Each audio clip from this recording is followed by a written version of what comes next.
Philippians chapter 2 verses 25 through to 30.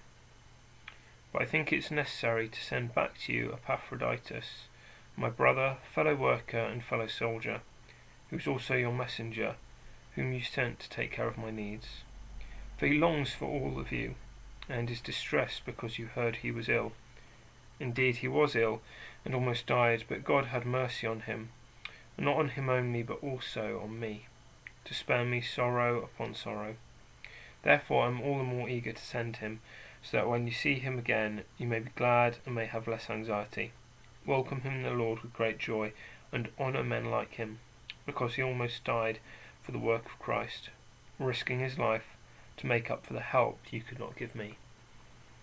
In this passage we learn that Epaphroditus, one of the members of the church in Philippi, has gone to Paul to help him in prison, and in doing so he got very ill.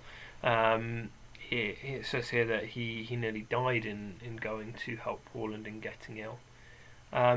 But what Paul is saying is that when Epaphroditus goes back to the church in Philippi, they should honour him for the risk he took and for kind of his diligent service.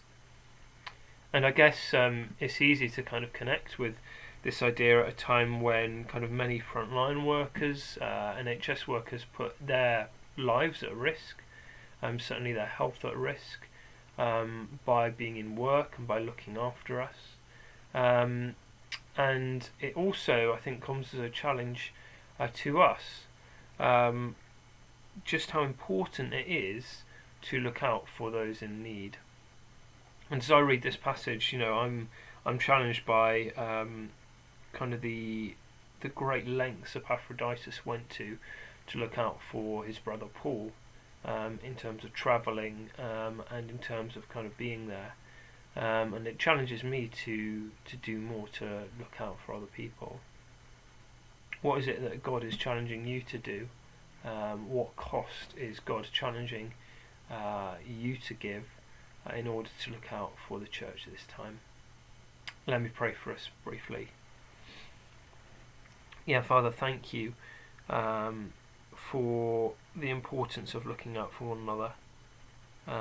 Thank you for the importance of loving one another and the sacrifice that Epaphroditus made.